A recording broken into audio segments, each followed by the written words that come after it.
Hello, everyone, and welcome to our last lunchtime skincare with Joe. We're so excited that you are here today. Whether this is the first one that you've been able to join, or whether you have been able to jump into all of the different sessions, or even just a few, we've been so glad that you've kind of been able to be on this journey with us and kind of dive into our skincare, especially on your lunch break. So that's something that we're so glad that you've been able to be a part of. So this is our last session today, but if you love these, let us know, because we definitely want to see if we can do more events like this for you. Let us know if this time works, whether you like evening events better, whether these lunchtime ones work well. We really want to make these at a time that you're able to jump on. But thank you so much for being here.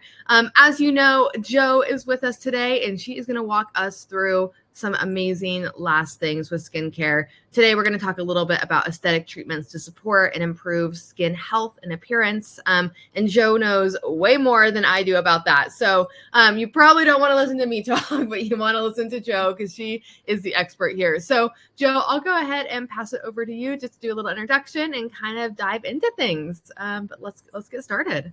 All right. Yes, we finally made it. Day 4. This has been exciting. I mean, it's a lot of information that has been shared, but I have enjoyed it.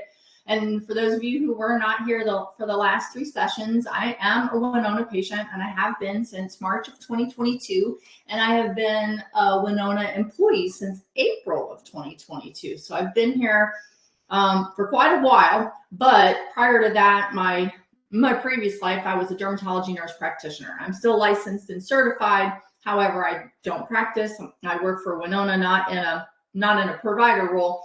I'm actually head of patient care services, so I support that team. And then I also support the doctors with some of their training and education as well.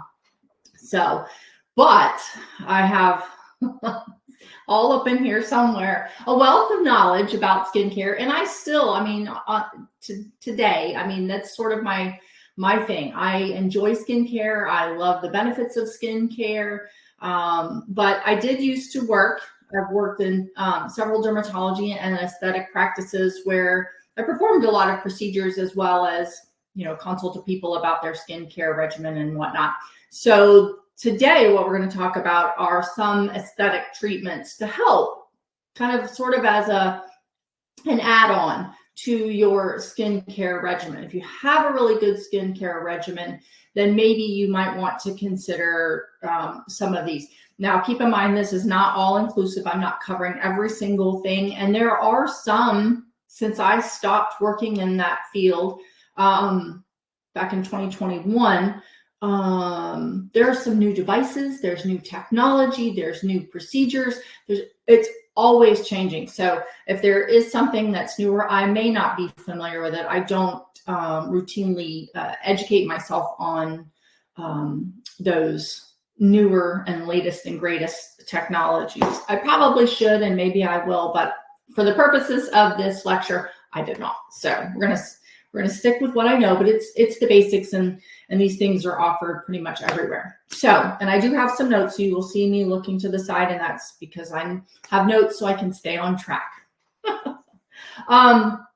But so just let's start. So assuming that you do have a good skincare regimen, you may want to consider some other treatments that you would go to an office, an aesthetics practice, plastic surgery office, dermatology office, where you can kind of take that to the next level.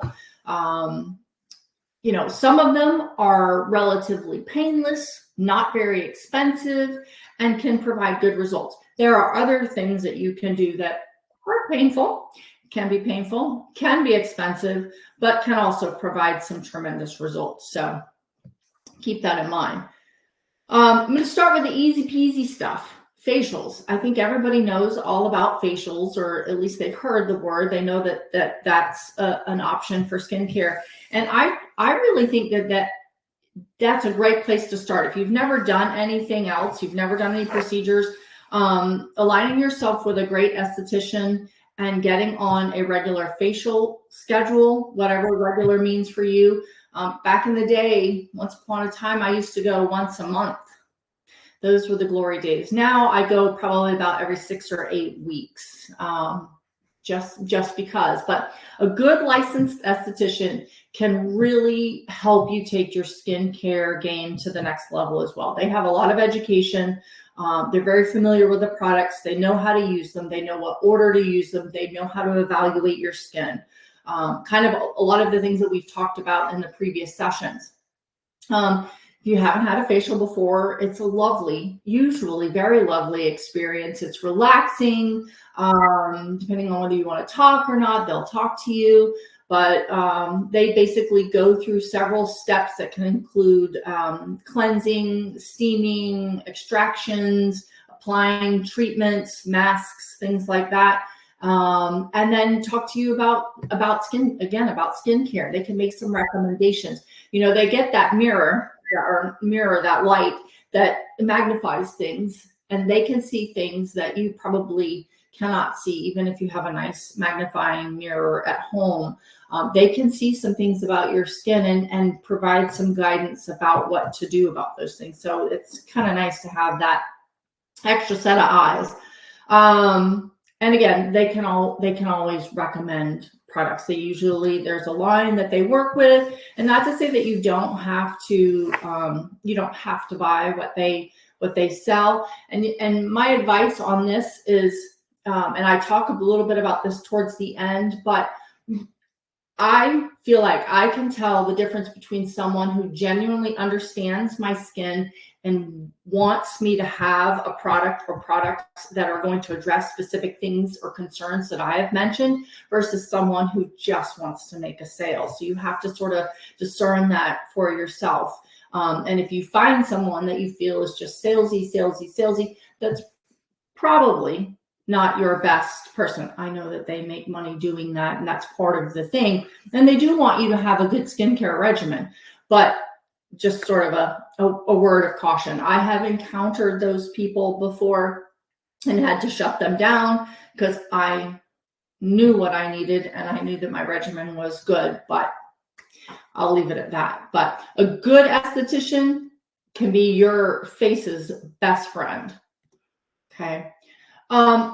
Not that I'm here to talk about particular brands, but just that this is a brand. And if anybody's familiar with Hydrofacial, it's a device. It is a facial and a hydration thing all in one. I've done several of them. They are phenomenal. I'm just going to tell you what they do. Obviously, cleanse, exfoliates, removes impurities, and it leaves the skin hydrated. It's a device that actually imparts water into the skin at the same time vacuuming. So there's this water suck. You're not covered in water. It feels actually kind of cool. And then at the end, there's a collection tube, if you will, bottle. And if you look at that at the end of it, you can see the water doesn't look so great. And it just depends on the cleanliness of your skin. There's dead skin cells in there that make the water darker, but there can be old like makeup, there can be skincare products, but it's pretty, what's the word I'm looking for? Satisfying, gratifying when you see that bottle and you see the murky water in there. But there is visibly, your face looks like it glows more, it looks more plump, fine lines and wrinkles can be diminished completely. There's no discomfort, there's no downtime, nothing. It's a great procedure. And there's no discomfort, no pain. I personally like them, but there's not a generic device. It is a brand, Hydrofacial, and they are offered in a lot of places. Chemical peels. So if you've never had a chemical peel, there's a wide variety of chemical peels, from very light, little, what I call like a baby peel, to very aggressive peels. And it all depends on what your need is, what your concerns are, as to which peel, and sometimes budget, as to which peel would be selected for you. And that really is something that comes from an esthetician, their recommendation. They look at your skin, they evaluate it, you tell them what your concerns are, which may not be their concerns. They have to listen to you, and then they can recommend, and they'll tell you why this is a good peel for you. Some of the super light ones, they're called like lunchtime peels. Very light, but you do get a nice benefit from them. I've had those. I started with little baby peels like that because I have super sensitive skin, and I'm very afraid. I probably would never do anything that's super aggressive just because. These little lunchtime peels, though, they're great to just really sort of take your skin to the next level, like right before an event. They typically don't cause breakouts. They don't leave you red. You're typically not even going to peel. You're not going to see skin peeling off with those, but they leave you nice and refreshed, and that's something you can do as frequently as every 4 weeks, depending on the strength of it. And then the middle, there's ones that, you know, a little more discomfort, a little more peeling, up to can be very uncomfortable. And Maddie, can you still hear me? Yeah, you're okay. Okay. I got it. My audio cut out there for a second. That usually smell pretty bad too, but talk about peeling. You will have downtime. Your skin will actively peel. So you have to keep that in mind. That would be not something that you would do right before an event. You would need to plan, and your esthetician can tell you what the expected time frame for recovery is. I would add on a few days just to build in a buffer, because everybody responds differently. You know, yes, there's an expected time frame for most people to recover. Let's say, for example, 5 to 7 days. Well, maybe you're going to be that 10-day person. So, you know, when you do things that are more aggressive, my recommendation is that you build in just a little extra buffer time to make sure that you're fully recovered and that you're not going to your best friend's wedding still with little pieces of skin hanging off. Okay. Yeah, I think I covered everything on that. So basically, what chemical peels do, it's resurfacing. Great, obviously, for removing dead skin cells. It's going to take essentially that top layer off. And again, some more aggressive peels really get in there and do that. But what you'll see afterwards is improved tone and texture. So the texture, it's going to feel smooth once all of the peeling resolves. It's going to look smoother. Fine lines and some wrinkles will be, fine lines may be completely gone depending on how deep they are. Wrinkles will be softened. Peels don't take wrinkles, a traditional wrinkle, away. Will improve discolorations and can reduce the appearance of acne scars, whether that's a hyperpigmentation area from an old acne scar or a physical depression, depending on how deep that is. You will and should see some improvement.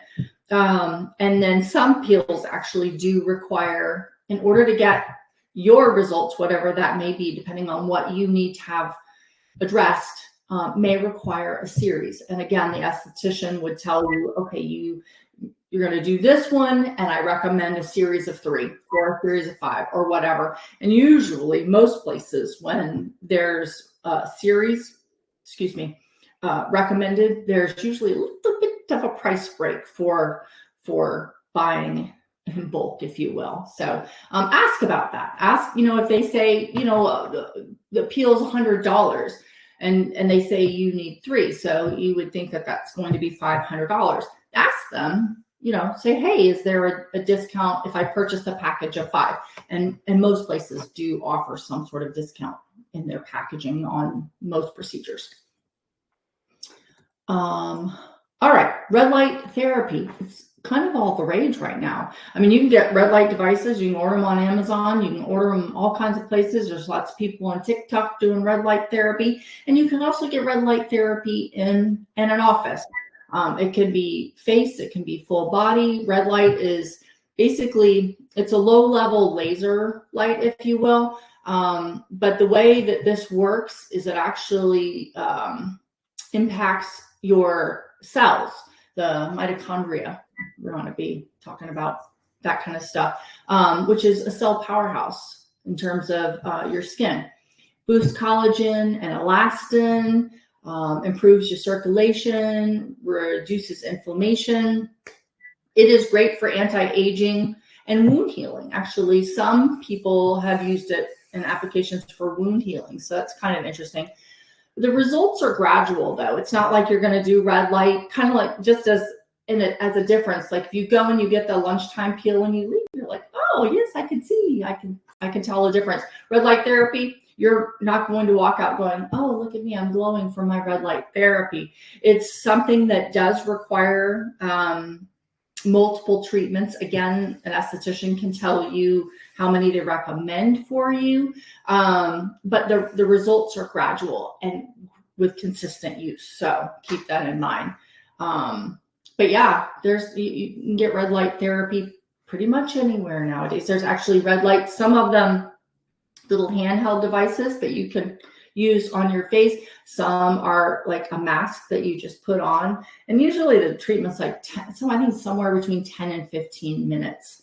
So it's not terribly long, but like you can put on your mask, lay in bed, read your book, and take care of your skin. So those are some options. I have no idea what the pricing is on those. Microneedling. This is, there's a whole bunch of different devices out there, little handheld. Some of them are handheld. Some of them are actually incorporated into a larger device. But the handheld ones, by and large, microneedling, you will see people doing sort of the circular motions or back and forth. And it's a little device that has little needles and it makes little micro injuries in the skin. The whole purpose of that is to stimulate the skin to repair itself. I know damaging your skin seems counterintuitive, and there goes my itchy nose every time I do something live. My nose itches. It seems counterintuitive. You don't want to damage your skin, right? But these little micro injuries signal your skin cells to heal and repair themselves at a much faster rate than they normally would. So you're going to build more collagen, you're going to build more elastin. People who have fine lines and wrinkles, some of those can be resolved with a series of treatments. Finer wrinkles can be less noticeable. It's kind of hard to completely eradicate a deeper wrinkle with microneedling, but it can definitely be improved. Acne scars can be improved, again, depending on the severity of the acne scar. Some lighter, smaller ones can be completely eliminated. Larger ones, obviously, they're going to be improved. Pore size, reduce pore size, and that has to do with the increased production of collagen and elastin. If you didn't know this, the reason that we tend to get larger pores as we get older has to do with the loss of collagen and elastin. If you think about like when you're young and you've got like nice tight pores, and then as you don't have as much collagen and elastin, they get larger. And also if those pores are filled with oil and debris, you think about it, if you put something in there and it stays open like that because it's full of stuff, it's going to stay open. It's just going to kind of get permanently stretched open, if you will. But microneedling can definitely help with that. It does require a little bit of topical numbing. It's not an uncomfortable procedure, and the numbing you don't have to do numbing for a long time, but it can be more uncomfortable. So like areas like the forehead where the skin is thinner versus like on the cheeks and whatnot, you'll notice it a little bit more. If you have zero pain tolerance, this probably isn't the procedure for you. If you feel like you can tolerate a little bit of discomfort, then I highly recommend it. Areas like the bridge of the nose can be a little quirky in terms of discomfort. And sometimes talking about itchy noses, people will sneeze when I've done the treatment, when you get close to the edge of their nose, because you try to get all of this area, they'll wind up sneezing because it tickles. Downtime for most microneedling procedures is about 2 to 3 days. I always recommended that people do it as like a Friday morning, Friday afternoon procedure, with the expectation that you don't have big plans for Friday and Saturday and possibly Sunday, because there is a period of time after the procedure, and this varies from device to device and from esthetician to esthetician, where you have specific instructions about what you can and cannot use on your face, specifically with regards to makeup. immediately after, and within 24 to 48 hours, sometimes up to 72 hours. So if you had big plans, birthday parties, weddings, and things like that, this would be a no-go. This is something that you want to plan to have a few days downtime. And if you needed to wear makeup, you are instructed not to. So keep that in mind. But it does require a series of treatments. One can be helpful. But usually most people need a series of 3 or a series of 5. People with acne scars, no less than 5. And again, most places do offer some sort of package deal when you buy more than one. So there's that. Okay, so radio frequency. So radio frequency uses actually electromagnetic waves to deliver heat to the deeper layers of the skin. Again, it sort of is along the lines of, I don't want to say damage, but the heat stimulates the production of collagen and elastin as well. And basically what it's typically used for is skin tightening. If you think, so here's another one of my my descriptive things. So you know when you make hamburgers, for those of you who've ever made a hamburger, and you make hamburgers and you're going to go put them on the grill, you make your patty and it's, you know, like this big. And then when you put it on the grill, what happens? It goes whoop. Same premise, same sort of premise. It's not, your skin doesn't shrink up as quickly as a hamburger does. If it only did, that would be super fabulous. We'd all be in there doing the thing. But the same premise. We don't obviously apply as much heat as we do on the barbecue grill. But that's what it's mostly used for. So you'll see people do it along here, along their jawline, sometimes in here to help. And the face is kind of going like this to get that to come back. It does help improve tone and texture though as well. It does require multiple sessions. It's not like a one time and then you've got your hamburger cooked. Again, I'm not going to make any comedy. But over time, you will see nice results. So that's kind of cool. And it's not an uncomfortable procedure at all. Should be anyway. Okay, so there is, and I misspoke the other day, and I think it was Rebecca who caught it in the comments. She had asked me about radio frequency, and I went rambling on about microneedling. And so I misspoke. And the reason I did is because in my practice, I never used radio frequency by itself. We always had the device that paired both. And so in my mind, when she asked the question, I was like, oh yeah, it's microneedling, it's heat, all the things. And those devices obviously do exist because I've used them. So we're going to talk a little bit about radio frequency and microneedling, but they themselves are two different forms of technology, but are paired in one device to kind of give you more bang for your buck. It's basically microneedling, unlike the pen that you hold to do the treatment. It's a hand piece and has disposable little things that every patient gets a new one because there are needles. But that's paired with heat. And so if you think about when you go to make that injury with the little teeny tiny needles and you're really delivering that heat, which is different. Like if you're just passing the waves, yes, the heat gets through, but when the heat is delivered through the needles and the needle has punctured the skin, you are getting the maximum benefit from that.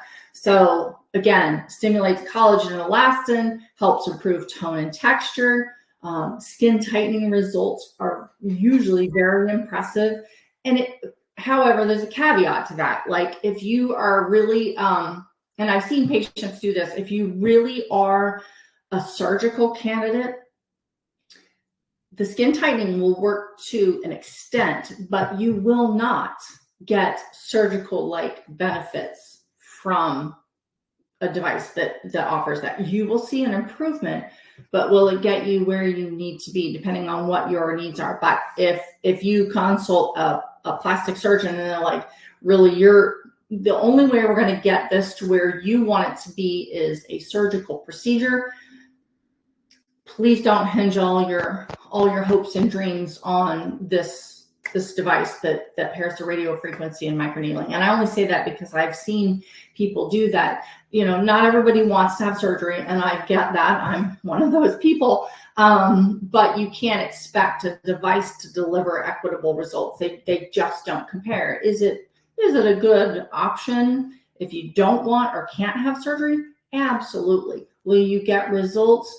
Absolutely. Will you get the same results as a surgical procedure? Probably not.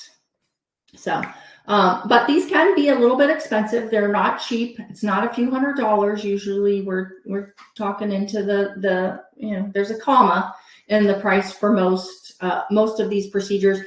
And they do also typically require a series as well. Again, whoever you consult with can tell you, based on what you're telling me, what you want, the results that you want, I would recommend X amount of treatments. And then the downtime can be a little bit more. Now my upper lip is itching. Can be a little bit more than either one of those alone. And that varies from device to device as well. So that'd be something you want to ask about. But I've seen some amazing results with skin tightening. And one of the recommendations, some people, this is my opinion. Some people they'll say, well, it's not that bad yet, so I'm going to wait. I'm going to wait a few more years. It's not that bad, so I'm going to wait. If it doesn't bother you, then wait. But keep in mind that if you intervene earlier, then you're more than likely to see better results, okay, than you would if you were waited longer, because then you might be edging towards, depending on what you want accomplished, but then you might be edging towards surgical intervention. So there's that. Okay, so we're going to talk a little bit about lasers. There's a few different lasers. Well, there's actually many different lasers out on the market, but I'm just going to touch on a few. I'm going to talk about IPL laser, and then I'm going to talk about BBL laser. They're essentially very similar. IPL stands for intense pulse light. It's a broad wavelength of lights treatment to reduce overall redness, to reduce sun damage, freckles, age spots. I think I covered all of that. You may get a little bit of topical numbing. It makes a little popping sound, but it is by no means uncomfortable. If you are a zero pain person, this is not the procedure for you. It kind of feels like almost like a little rubber band popping, and there's a bright light. Even though you have goggles on, you can kind of, that there's a bright light happening. And downtime is usually pretty short. It just depends on how much damage you have. If you have just a few little freckles or a few little red spots, those will usually resolve in less than a week. And basically what happens is they turn a little darker brown, and then it's like a little scab that you're not supposed to pick off, and then they slowly just kind of shed off all on their own as you go through your day and you wash and you do all the things, but you're not supposed to pick them off. You just let them fall off in their own time. But it can take 7 to 10 days for that to happen. And again, if you have an event scheduled, don't plan on the 7 to 10 days. I would give yourself at least 3 solid weeks just to be sure, so that everything is all cleaned up. Okay. BBL basically does the same thing as IPL, and it's just it's a better, more advanced form of IPL. There are name brand machines out there, which I will not mention, on like the hydrofacial, but you will get better results.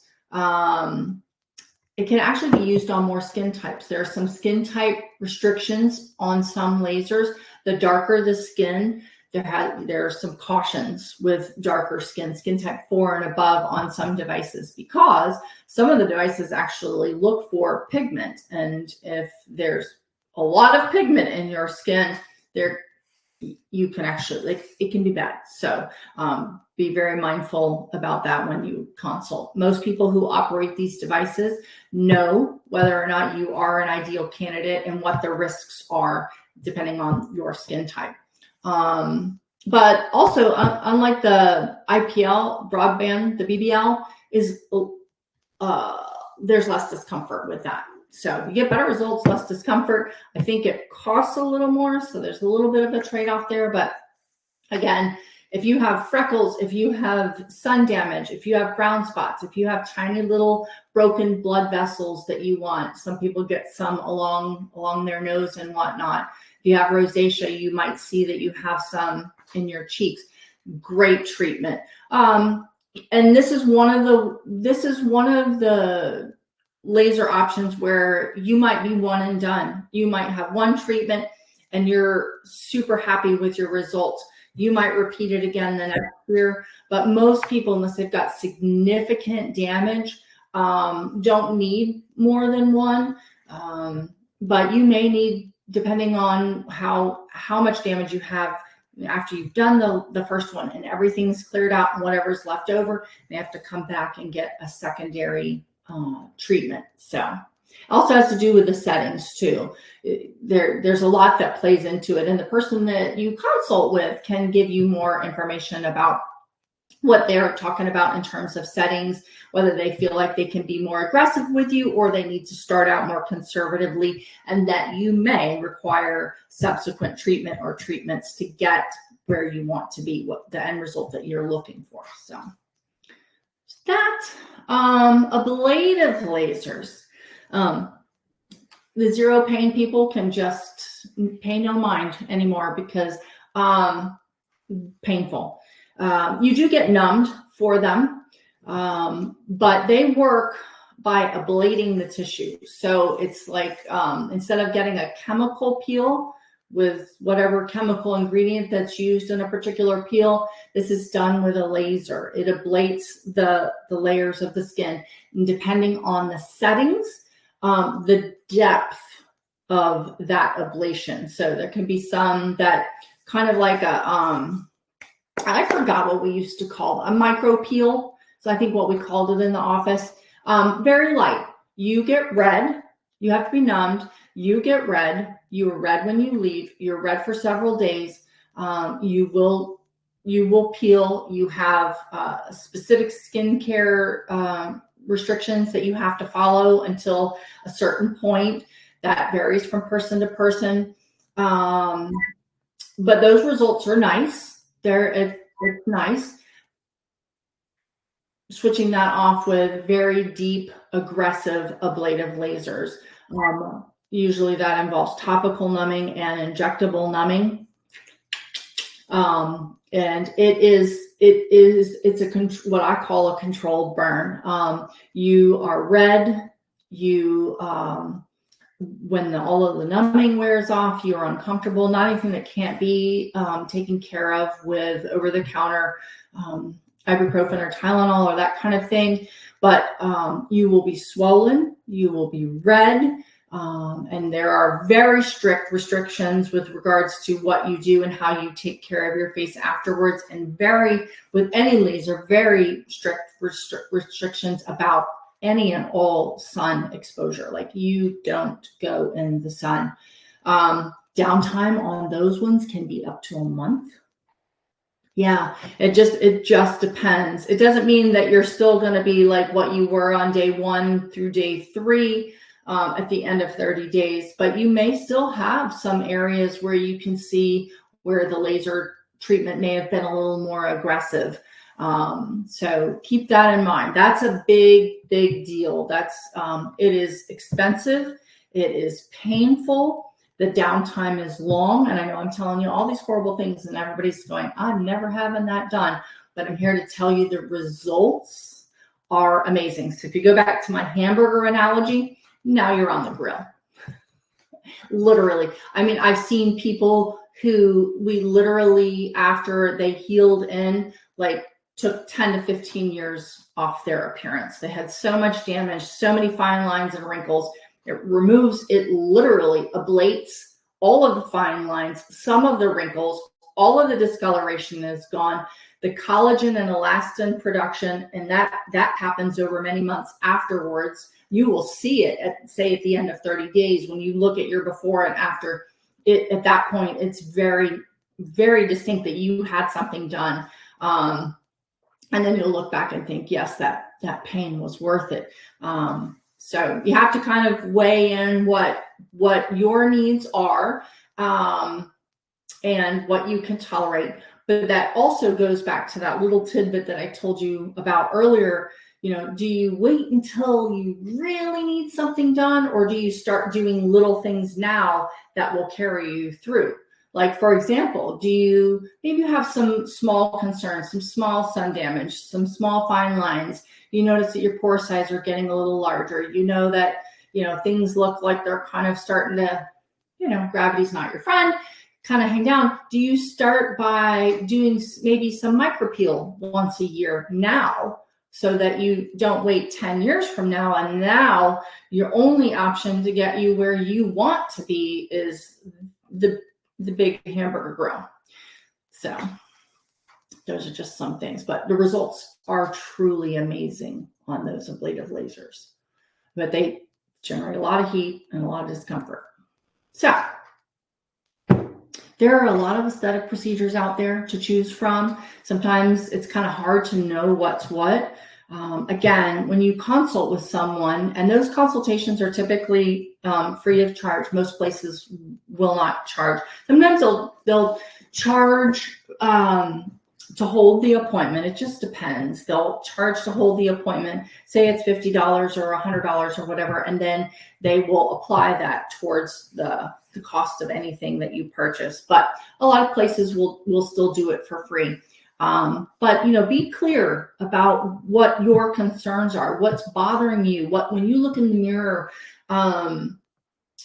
what your main concerns are. I can tell you that I had more than a handful of people came to me and said, well, what do you think?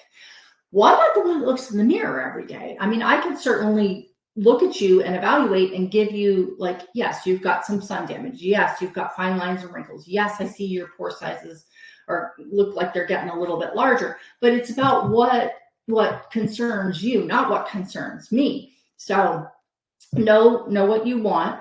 And then when they lay them out, have a discussion about them, ask all the questions, ask about downtime, ask about discomfort, ask about post-procedure, so that and then if you know that you have an event coming up, say, well, I'm going to Nancy's wedding October 1st. Is this something I should consider now, or should I wait until after Nancy's wedding? So do that. And then just remember, it isn't all about beauty. It is about the health of the skin. All of these procedures will improve the health of your skin. So if you're looking for that, that's a great thing to do. Caveat, because I've worked in that business, many aesthetic providers do earn bonuses on products and treatments that they sell. So keep that in mind. You'll know you'll know whether you're being sold or whether or not somebody legitimately, and hopefully you have a little bit more knowledge from this session too, they're armed with a little bit more information. But you'll know whether they genuinely have your best interest and they're not trying to throw all the guns at you. That, okay, well, let's start out maybe a little conservative. If you want to go in guns a-blazing, sure.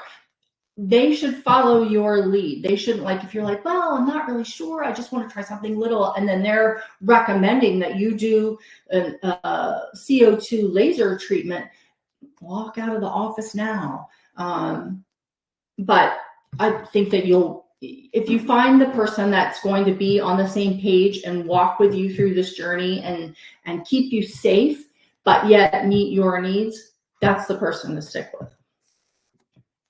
Okay, I think there's my advice.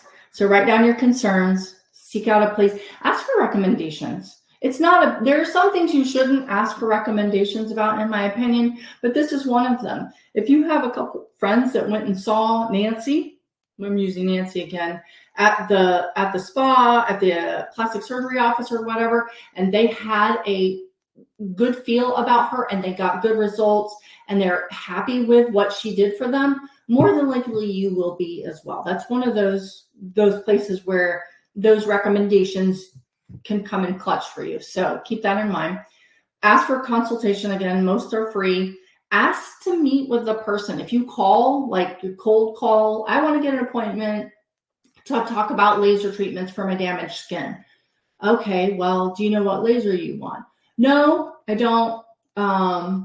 Okay, well, I can set you up with Nancy. Well, is Nancy the person in your office that does the most amount of laser treatments?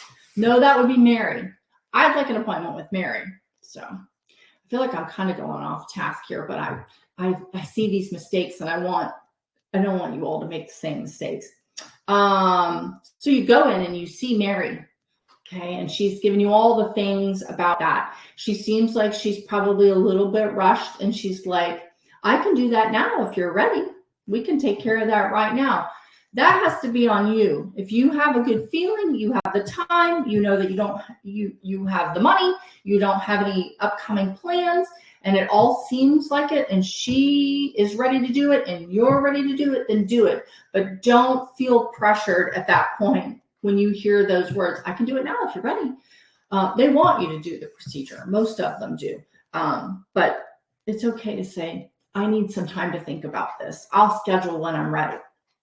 Ask all your questions and do a little bit of self-study. Like if they recommend something that maybe we didn't talk about here today, or even if we did, go home and do a little research on your own. I just caution you, like reviews and things. If you see reviews, you have to take a lot of those with a grain of salt. And again, you can usually ferret out ones that the person was just off in left field. If by and large the reviews are good and people look like they're satisfied with the treatments from Mary, if they specifically mention her, then that's probably good. And if you have any follow-up questions, you can also call and say, hey, I saw Mary and I had a couple more questions. Is it possible that I can speak to her? She could call me back when she has a moment. And most people will call you back. If they don't, find somewhere else to go. And then again, if you have a good feeling about the person, you're likely in good hands. And that's all I have. And you know what? I didn't have the comments. I failed to put the comments up. So if there were any comments, and there weren't, doesn't look like, I didn't answer any.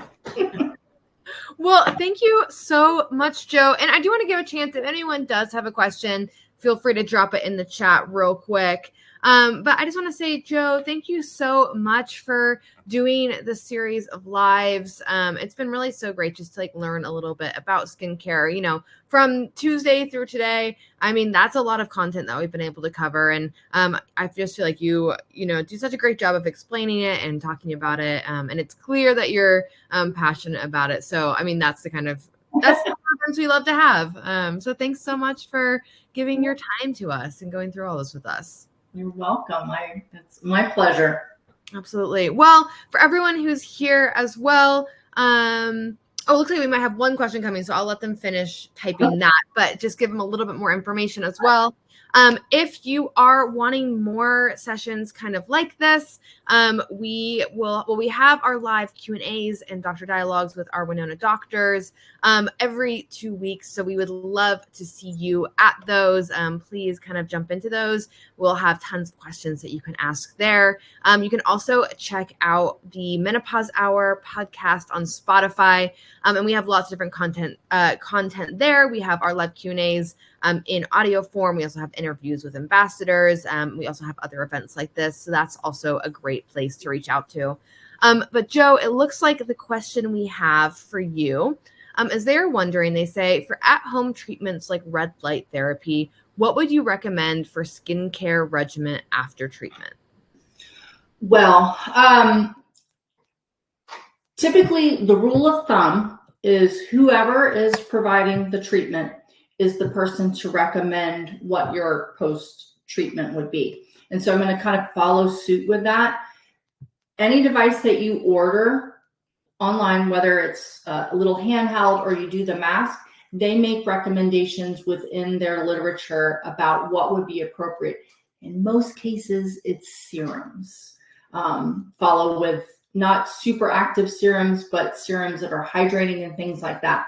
But if you get a procedure from a person, ask them about post-care. If you order something online, follow those instructions that they provide, because I have seen them vary. And so I won't give you like a blanket statement in terms of red light, but they all come with instructions about what to do post care. And many of them actually do include. There's one handheld that I know, and they include a serum with the treatment, and it tells you right in there, 1, 2, 3, do this. So yeah.